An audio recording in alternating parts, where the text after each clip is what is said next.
Good afternoon everyone, good afternoon. हाँ, ये everyday ही चलता है। बस कुछ एक दो दिन बंद था बीच में। थोड़ा सा मैं बिजी हो गया था। बट ये हाँ एवरीडे चलता है। तो hello everyone, welcome to north east PSC. तो लास्ट जो हमने क्लास करवाया था कल, और उसमें हमने फॉरेस्ट गार्ड के क्वेश्चंस जो 2022 के जो पीवाईक्यूज है वो सॉल्व करवाए थे। तो एक्चुअली एग्जाम्स भी आपके सामने हैं, तो पीवाईक्यूज करवाना बहुत इंपॉर्टेंट है। पीवाईक्यू सॉल्व करवाना भी बहुत इंपॉर्टेंट हो जाता है, क्योंकि हमारे हमने देखा कि क्वेश्चन आंसर्स जो है वो उसमें से कॉमन आ रहे हैं। इस पेपर में भी हम देखेंगे कि जो प्रीवियस ईयर के क्वेश्चंस है ना वो कॉमन आ रहे हैं। ठीक है, तो उनको करना बहुत जरूरी है। तो हमने 125 तक क्वेश्चंस करवा दिए थे, तो 126 आज क्वेश्चन स्टार्ट करेंगे। टोटल 150 सॉरी 50 क्वेश्चन है जीके जीएस से। और मैं बता दूं, ये जो क्वेश्चन है आपका फॉरेस्ट गार्ड से है, और 2022 का क्वेश्चन पेपर है, जिसमें हमने 125 तक क्वेश्चंस करवा चुके हैं। मतलब 25 क्वेश्चन हमने करवा दिए हैं, रिमेनिंग जो पार्ट है वो आज कंप्लीट करवा रहे हैं। जब आपको होगा वो न्यू कांस्टेबल का, मुझे इतना एक्चुअली आइडिया तो नहीं है, मैं आपको सब ग्रुप में इन्फॉर्म कर दिया जाएगा, या फिर फेसबुक पे व्हाट्सएप पे सब में अप्लाई मतलब अनाउंस कर दिया जाता है। ठीक है, अगर आप हमारे डेमो ग्रुप में हैं या फिर हमारे जो पेड ग्रुप में हैं, तो भी आपको मिल जाएगा। ठीक, तो चलिए क्लास स्टार्ट करते हैं।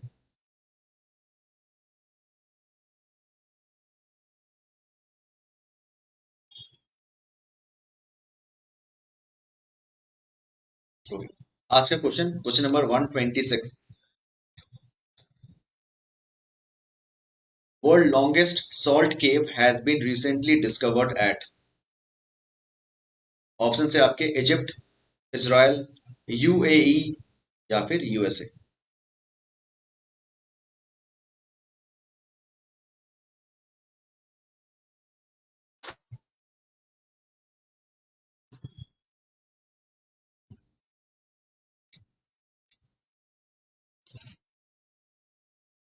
जल्दी से आंसर बताइए, और साथ साथ आप आंसर भी देते रहिए, जैसे कि आप हर बार आप करते हैं। तो उसमें क्या होता है, कॉन्फिडेंस भी बूस्ट होता है। ठीक है, 25 का हमने करवा दिया था। 25 का जो है क्वेश्चन नंबर 25 का जो बता रहे हैं, उसका हमने करवा दिया था। जो international day of tropics is observe every year, ये जून 29 को फॉलो कर दिया किया जाता है। यूनाइटेड नेशन ने 2016 में ये लॉन्च किया था। ठीक है,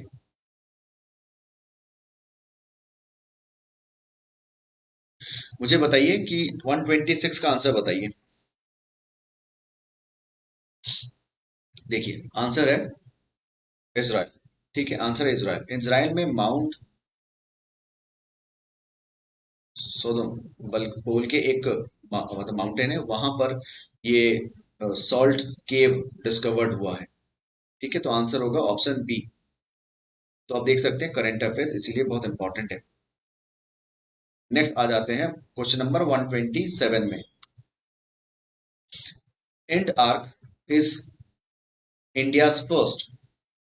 ऑप्शंस आपके satellite controller system, traffic controller system, under water moored observatory, या फिर ऑप्शन डी सैटेलाइट ऑब्जर्वेटरी।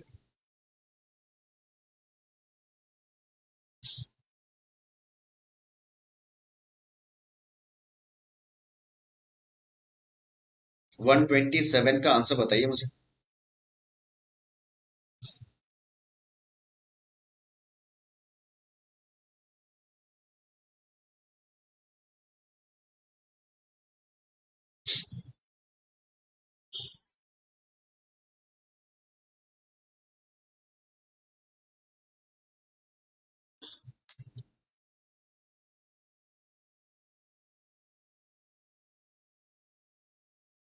क्या होगा आंसर?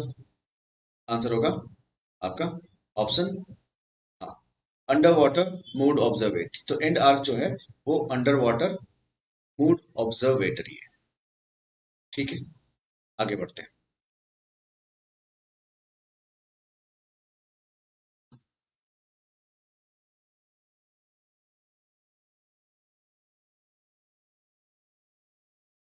चलिए next, the famous dancing girl artefact of Indus valley civilisation found in, option है आपके Harappa, Mohenjodaro, Lothal, Kalibangan.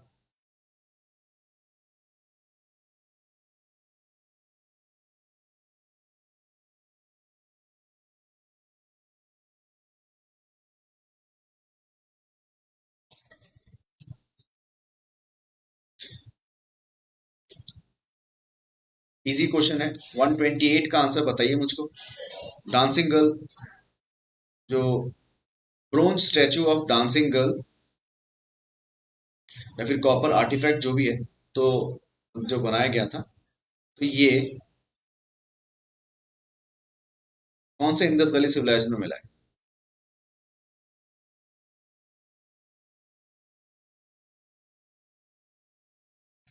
Just a second.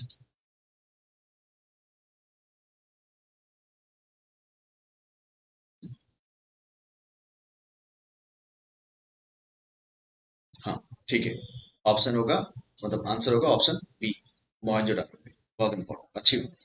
अच्छा, एक और क्वेश्चन आपको याद रखना है। मोहनजोदारो में ना एक और इम्पोर्टेंट चीज मिला था, वो था बियर्डेड मैन। ठीक है, बियर्डेड मैन, इसको भी आप याद रखिए क्योंकि ये इंपॉर्टेंट है। बियर्डेड मैन भी इसमें मिला था, तो इसको भी याद रखिएगा। ठीक है, दूसरा याद रखिए, कालीबंगान जो है, ये किसके लिए फेमस है? कालीबंगान ब्लैक बैंगल्स के लिए फेमस है। राजस्थान में जो है ब्लैक बैंगल्स के लिए फेमस है, फैक्ट्रीज थी ब्लैक बैंगल्स की। जो आपने डांसिंग गर्ल देखा था, वहीं पर आपने बैंगल्स भी देखा होगा कि वो एक पोस्टर पे खड़ी हुई है और उसके एक हाथ में जो लेफ्ट हैंड है उसमें क्या है आपका, अ, एक तरह से आपने देखा होगा कई सारे बैंगल्स हैं, चूड़ियां हैं। ठीक है, वो लोथल जो है, ये तो आपको पता होगा, लोथल जो है आपका ओनली पोर्ट सिटी या डॉकयार्ड है। ठीक है, और राइस हस्क भी यहाँ से मिला है। ठीक है, तो कुछ कुछ क्वेश्चंस बहुत इंपॉर्टेंट है, राइस हस्क भी यहाँ मिला है। अगर बात करें हड़प्पा की, हड़प्पा सिविलाइजेशन में बात करें, तो हड़प्पा में आपको ये क्या है, फर्स्ट साइट था 1921 में, याद रखिएगा 1921 में दयाराम साहनी ने रावी नदी के किनारे ये हड़प्पा सिविलाइजेशन ढूंढा था। ठीक है, इसमें सबसे ज्यादा ग्रैनरी हमको मिलते हैं। ठीक है, और 1922 में आर डी बैनर्जी ने मोहनजोदारो फाइंड आउट किया था। ठीक है, तो ये आपको याद रखना है, कुछ क्वेश्चंस एक्स्ट्रा इन्फॉर्मेशन जो आपके एग्जाम्स के लिए बहुत इंपॉर्टेंट है। 129 क्वेश्चन नंबर पे आ जाते हैं। क्वेश्चन है, when money supply exceeds available goods and services, it leads to, option से आपके इन्फ्लेशन, डिफ्लेशन, हाइपर डिफ्लेशन, पैराफ्लेशन।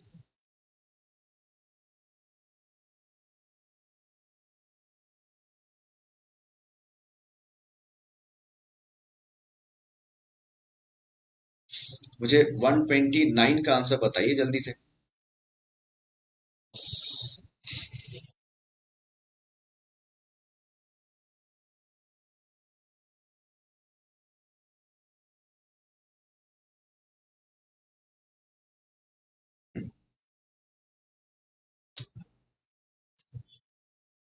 देखिए, जब भी मनी सप्लाई एक्सीड हो जाती है, जो भी गुड्स एंड सर्विसेज से ज्यादा मनी सप्लाई हो जाता है, तो तब क्या हो जाता है, आपका इन्फ्लेशन स्टार्ट हो जाता है। ठीक है, तब आपका क्या होता है, इन्फ्लेशन स्टार्ट हो जाता है, महंगाई बढ़ जाती है। हाँ, 129 इन्फ्लेशन होगा। नेक्स्ट आ जाते हैं क्वेश्चन नंबर 130 में। देखिए 130 में, देखिए इसमें क्या है, 130 में जो है क्वेश्चन क्या पूछा गया है, a monolithic hill has was carved patiently to build the Kailash Nath temple at Ellora. Option है आपके Rashtrakuta dynasty, Chalukya dynasty, Kadamba dynasty या फिर कर्नाटा डायनेस्टी? ये क्वेश्चन पेपर जो है आपके फॉरेस्ट गार्ड 2022 के हैं। तो मोनोलिथ मतलब सिंगल, लिथिक मतलब रॉक, एक सिंगल पत्थर को काट के बनाया गया।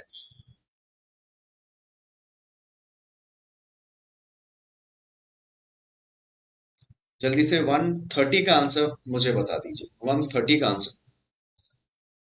130।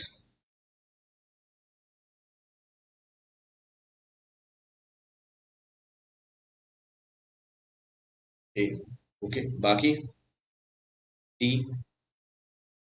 मुझे 130 का आंसर। और कोई? बहुत इंपॉर्टेंट क्वेश्चन है और ये रिपीटेड क्वेश्चन है, बहुत बार रिपीट हुआ है। 130 ए। ए, ओके।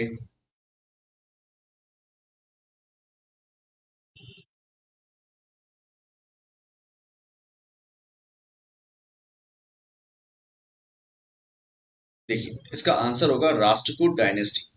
ठीक है, आपको याद रखना है कृष्णा वन, ये मैंने एक बार बताया भी था इससे पहले क्वेश्चन में। कृष्णा वन, ठीक है, इन्होंने बनाया था, तो इम्पोर्टेंट है।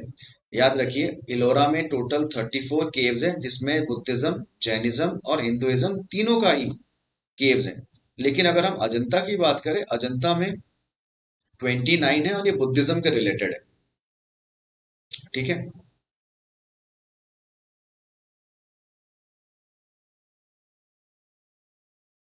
ओके। नेक्स्ट आ जाते हैं 131 में। Which of the country is not a member of SAARC? Option है आपके, इंडिया, चाइना, नेपाल, भूटान।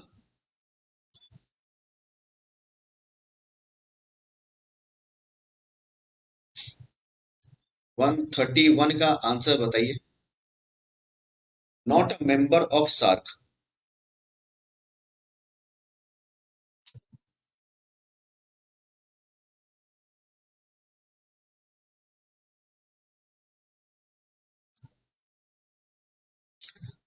इसका आंसर क्या होगा?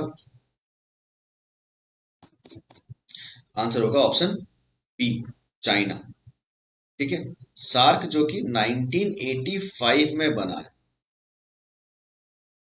ठीक है, 1985 में बना, इसमें अफगानिस्तान, पाकिस्तान,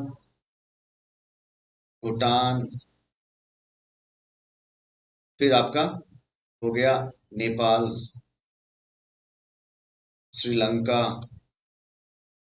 मालदीव्स, इंडिया, ये सारे क्या हैं, टोटल 8 कंट्रीज में मिलके बना है। तो ये है आपके सार्क, जिसका हेड ऑफिस जो है, हेडक्वार्टर जो है वो काठमांडू नेपाल में है। ठीक है, 1985 में ये बना है। आगे बढ़ते हैं।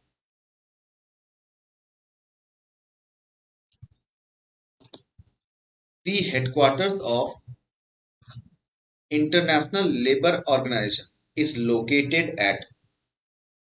ऑप्शन है आपके, Geneva, New York, South Africa, Paris. इसका आंसर बताइए मुझको, क्या होगा, जल्दी से।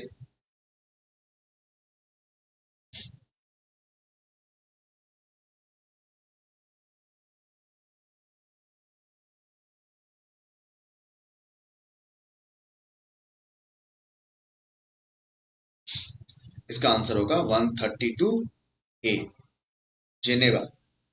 हाँ, बिल्कुल, जेनेवा जो है इसका करेक्ट आंसर है। 1919 में आईएलओ बना था।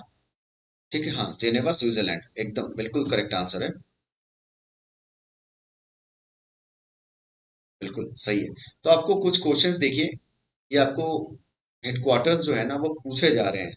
तो कुछ कुछ क्वेश्चंस जो है, मैंने नहीं कहूंगा कि हर साल, पर हाँ, क्वेश्चन पूछे जा रहे हैं। तो आपको यूनाइटेड नेशन के बारे में थोड़ा सा पढ़ लीजिए एग्जाम से पहले ना। यूनाइटेड नेशन एक बार उनके जितने भी सारे ऑर्गेनाइजेशन है उनके अंडर में, उनको एक बार देख लीजिएगा। 133 क्वेश्चन नंबर पे आ जाते हैं, जिसमें क्वेश्चन पूछा गया है, clean air initiative is promoted by. Option है आपके world bank, Asian development bank, EXIM bank, state bank of India.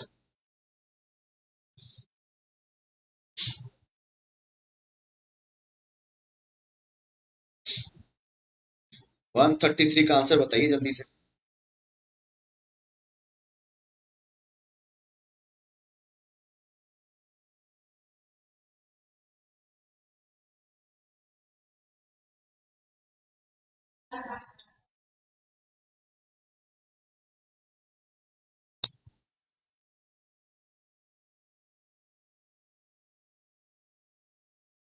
Answer होगा वर्ल्ड बैंक।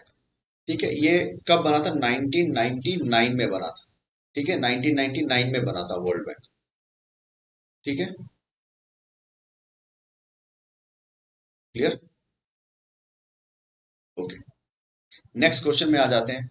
देखिए, world trade organisation has its headquarters at. Option है आपके Geneva, New York, South Africa, Paris. फिर से देखिए, world trade organisation मतलब फिर से एक ऑर्गेनाइजेशन के बारे में पूछा गया, इसके हेडक्वार्टर्स के बारे में। 134 का आंसर बताइए मुझको।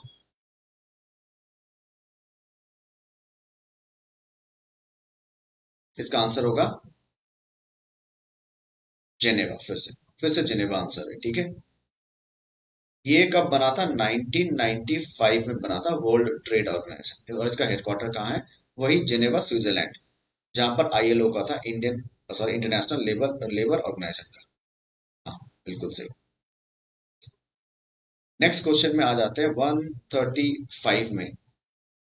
ई विन स्टैंड्स फॉर। ऑप्शन है आपके electronic vaccine intelligence network, electronic voter system intelligence network, electronic vigilance intelligence network, या फिर नन।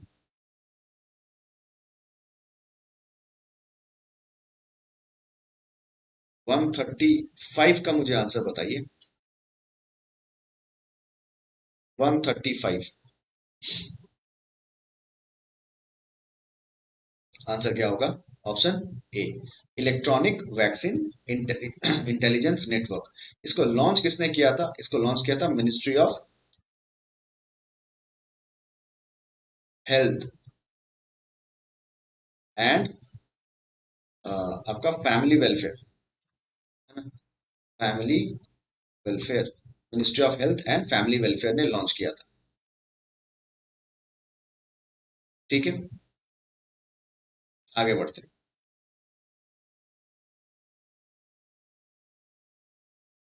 देखिए, आपका आर्ट एंड कल्चर से एक दो क्वेश्चंस आते हैं।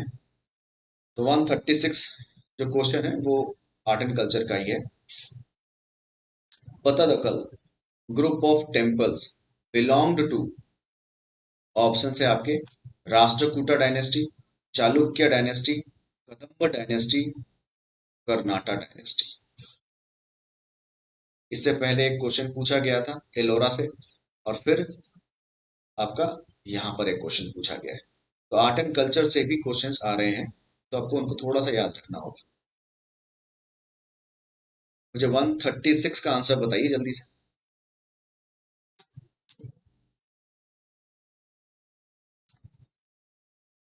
136 का आंसर क्या होगा? ऑप्शन बी, चालुक्य डायनेस्टी, है ना? ये 7th टू 8th सेंचुरी में चालुक्य डायनेस्टी जो थी, इन्होंने कई सारे टेम्पल्स बनाए, जिसमें पतदकल ग्रुप जो है बहुत फेमस है, और यूनेस्को हेरिटेज लिस्ट में भी है। और साथ में क्या है, चालुक्य डायनेस्टी के टाइम पीरियड पे टेम्पल्स आर्किटेक्चर बहुत फेमस हुआ था। यहाँ पर हम नॉर्थ प्लस साउथ के मिक्सचर देख सकते हैं आर्किटेक्चर में। ठीक है, आगे बढ़ते हैं। 137 क्वेश्चन नंबर को ले लेते हैं। साइंस के कुछ क्वेश्चंस हैं, स्पेशली बायोलॉजी के देख सक रहा हूँ। N example of detritivores that break down detritus into smaller particles. Exam आपके ऑप्शंस हैं अर्थवॉर्म, रैट, ईगल, कैट।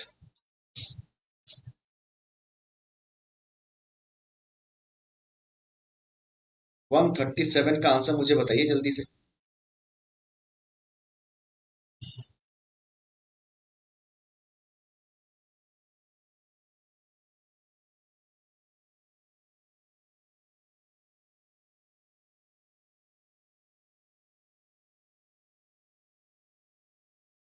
देखिए आंसर होगा अर्थ फॉर्म। डेट्रिटिवोर्स क्या है, ये क्या चीजें हैं? बेसिकली डेट्रिटिवोर क्या है? ये जो डेड और डिके हो गया, डिकेइंग एनिमल्स हैं, उन पे वो डिपेंड करते हैं। ठीक है, तो डेड डिकेइंग एनिमल्स को खाते हैं और उसको फिर खा के फिर सिमिलर सिंपलर फॉर्म में, स्मॉलर अमाउंट में, मतलब पार्टिकल्स में डिवाइड करते हैं, छोटे छोटे पीसेस में। तो इसी को कहते हैं आपका डेट्रिवोर्स। ठीक है, चलिए नेक्स्ट आते हैं 138 में। Producers in the ecosystem are, option है आपके, lake, green plants, fishes, birds. जल्दी से आंसर बताइए। 138 का आंसर बताइए। प्रोड्यूसर किसे कहते हैं? इनमें से प्रोड्यूसर कौन है?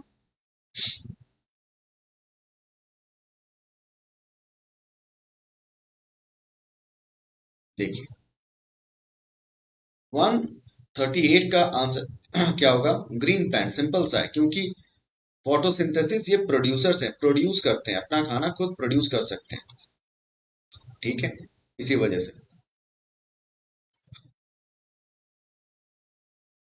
चलिए नेक्स्ट आ जाते हैं 139 में। देखिए क्वेश्चन थोड़ा सा तो हल्का सा टफ है, लेकिन हाँ स्टैंडर्ड क्वेश्चन दिया गया है। 139 में क्या पूछा गया है कि the gradual and Fairlie predictable change in the species composition of a given area is called। आपके ऑप्शंस हैं सीरी, इकोलॉजिकल क्लाइमेक्स, इकोलॉजिकल सक्सेशन, या फिर प्रेसिपिटेशन।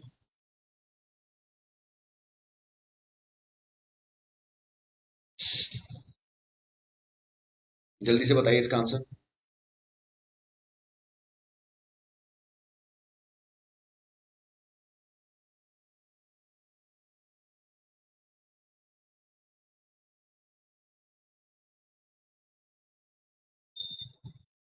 देखिए इसका आंसर होगा, थोड़ा सा मैंने जैसे बताया थोड़ा सा स्टैंडर्ड है, तो इसका आंसर होगा इकोलॉजिकल सक्सेशन। ठीक है, इकोलॉजिकल सक्सेशन है।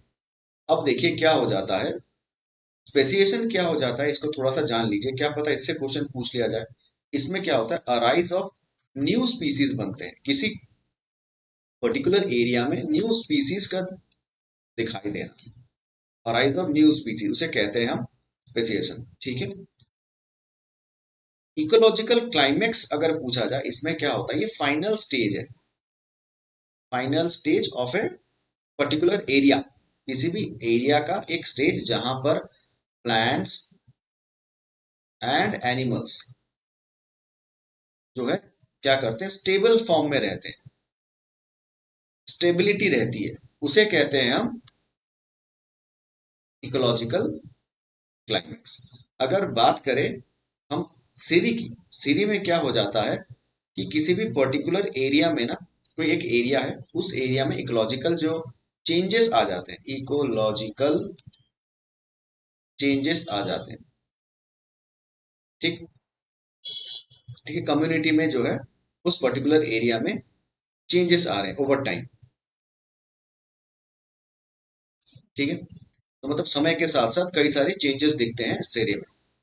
तो ये है आपका 139 का। तो मैंने बता दिया, क्योंकि क्या पता इस वर्ड से या फिर इस टर्म से भी कोई क्वेश्चंस पूछ लिया जाए। नेक्स्ट आ जाते हैं, चलिए 140, क्वेश्चन नंबर 140 में, the species that invade a bare area are called pioneer species, intelligent species, cruel species, या विक्टोरियस स्पीसीज। क्या होगा आंसर? जल्दी से मुझको बताइए।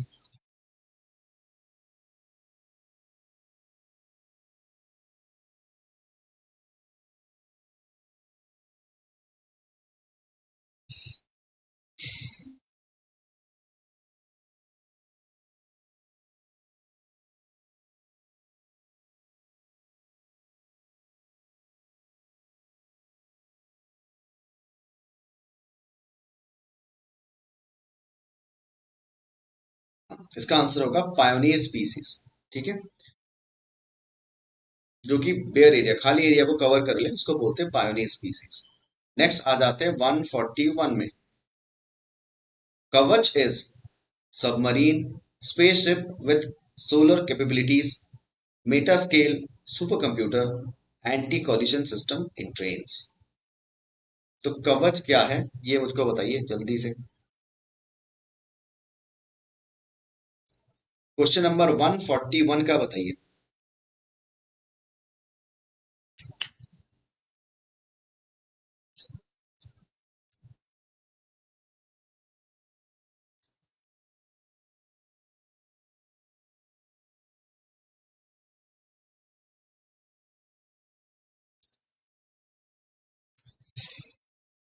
हाँ, इसका आंसर होगा anti collision system in train, D में है, आंसर डी होगा। ठीक है, anti collision system in trains, कवच जो है वो रेलवे से रिलेटेड है। ठीक है, okay.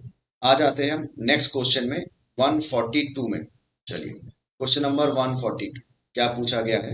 N example of ex situ conservation method is, option है आपके, tissue culture propagation, sanctuaries, national parks, project tigers.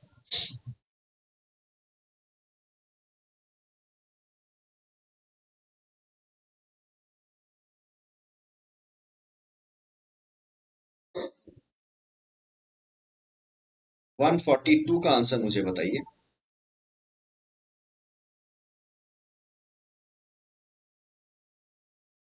इसका आंसर क्या होगा?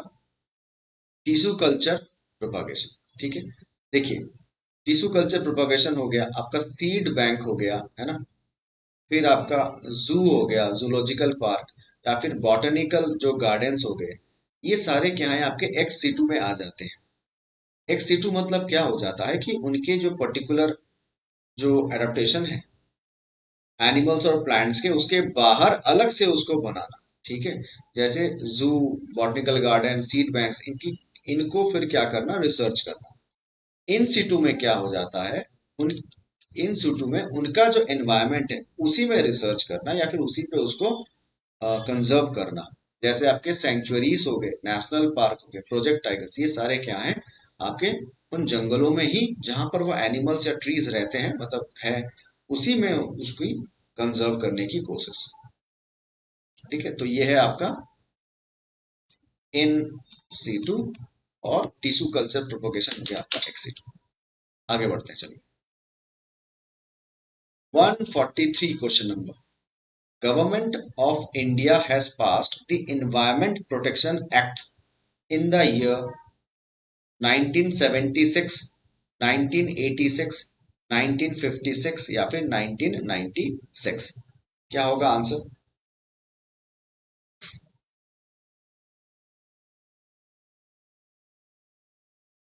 143 का बताइए मुझे जल्दी से।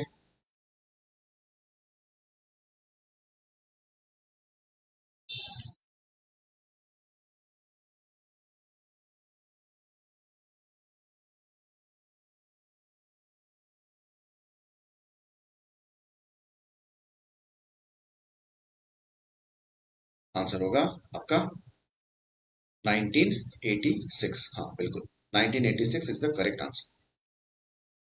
चलिए आगे बढ़ते हैं, इंपॉर्टेंट क्वेश्चन है, आगे बढ़ते हैं। 144 में आ जाते हैं। 144 में क्या पूछा गया है, dash is the natural ageing of lake bye nutrient enrichment of its water. Option है आपके, इमल्सिफिकेशन, अर्टिफिकेशन, अर्गोटिज्म, या फिर यूट्रोपिकेशन।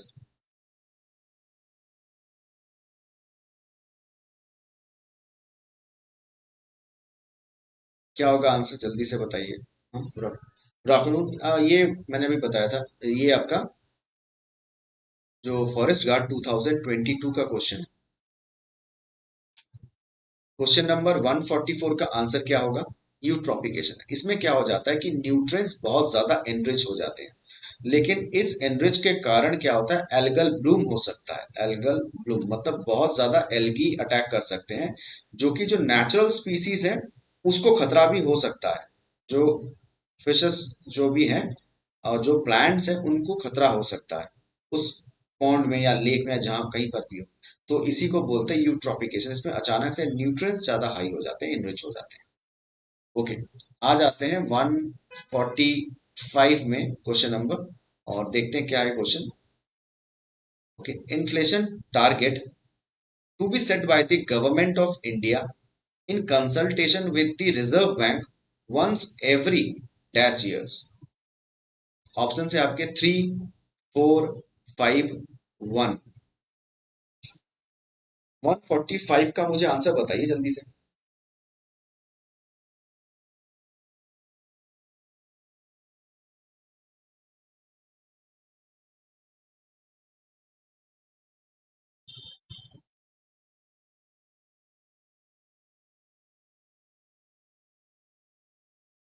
इसका आंसर क्या होगा? आंसर होगा 5 इयर्स। ठीक है, तो एवरी 5 इयर्स आंसर का इन्फ्लेशन जो है वो आरबीआई क्या करती है, रिजर्व बैंक चेक करती है। तो 145 का आंसर सी है, 5। ओके, 146 में आ जाते हैं, और इसमें देखते हैं क्या आंसर पूछा, क्वेश्चन क्या पूछा गया 146 में।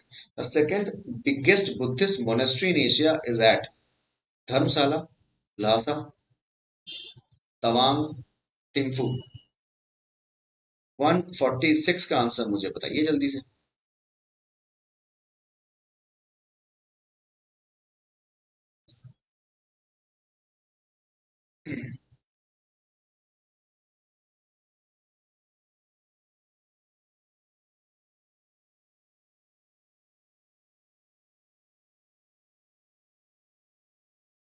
वन 146 का जो आंसर है वो हो गया तवांग। ठीक है, सेकंड बिगेस्ट बुद्धिस्ट मोनेस्ट्री है। ठीक है, अगर पूछा जाए कि फर्स्ट हाईएस्ट कौन सा है तो वो लासा हो गया। ठीक है, इसमें जो पोटाल पैलेस है वहां पर, तो ये अगर बिगेस्ट बोला जाए फर्स्ट तो सबसे बिगेस्ट कौन सा है, तो ये लासा होगा। सेकंड अगर पूछे तो तवांग आंसर होगा। ठीक है, तो आंसर होगा तवांग। नेक्स्ट क्वेश्चन जो 147 में आ जाते हैं, क्वेश्चन नंबर 147।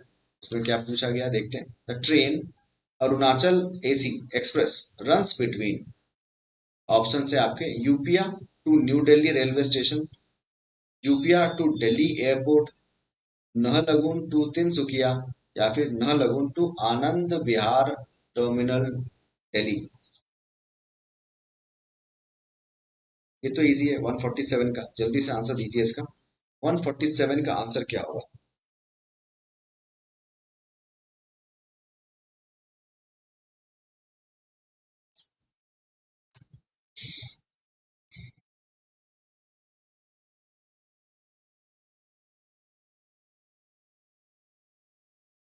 147 का आंसर है D, Naharlagun to Anand Vihar terminal Delhi में है। ठीक है, ओके। नेक्स्ट आ जाते हैं 148 में। The headquarters of project Arunank of BRO is located at,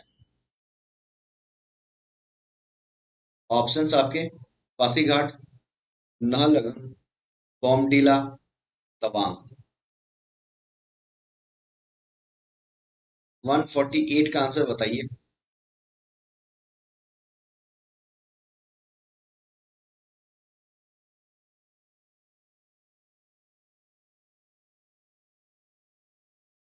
answer होगा ऑप्शन बी, नाहरलगुन आंसर है। ठीक है, क्या होगा? नाहरलगुन। आगे बढ़े, चलिए 149 में क्या पूछा गया है जल्दी से देख लेते हैं। अजी Lamu is a dance of which tribe, option से आपके आपातानी, तागीन, मुनपा, गालो।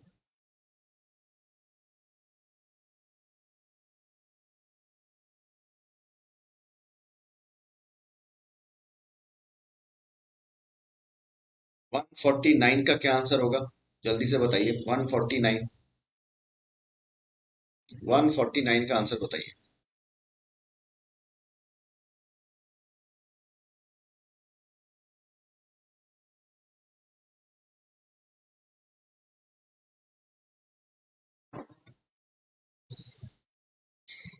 ऑप्शन से आप आंसर होगा क्या आपका मुनपा। ठीक है, आजीलामो जो है मुनपा। इसमें रामायण के बारे में बताया गया है। रामायण के जो कहानी है उसको दर्शाया गया है इस डांस फॉर्म में। ठीक है, तो आजीलामो जो है वो मुंपा ट्राइब का है। क्लियर। 150 में आ जाते हैं। क्वेश्चन नंबर 150 देख लेते हैं। Indigenous faith day in Arunachal Pradesh is celebrated on which date?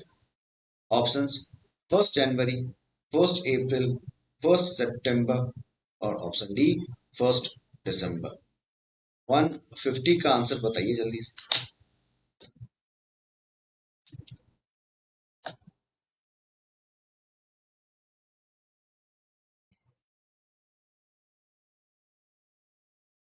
150 का आंसर क्या होगा?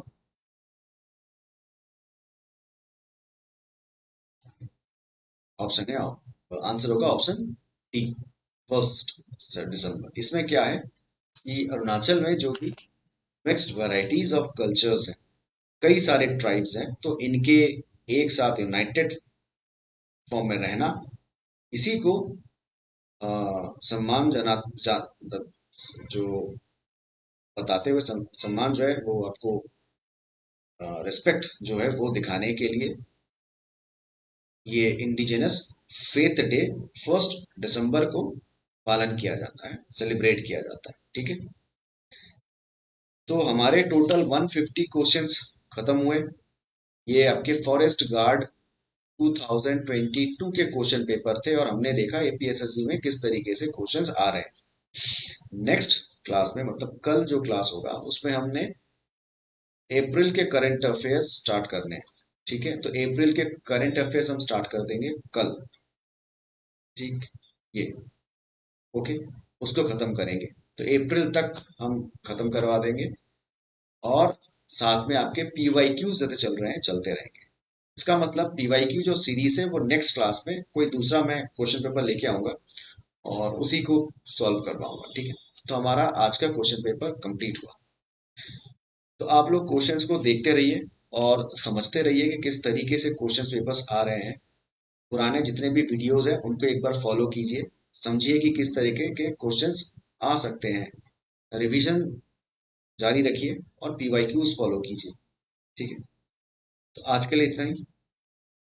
कल मिलते हैं करंट अफेयर्स के साथ, और हम अप्रैल महीने का करंट अफेयर्स स्टार्ट करेंगे। ठीक है, so thank you for joining. कल मिलते हैं आफ्टर 12।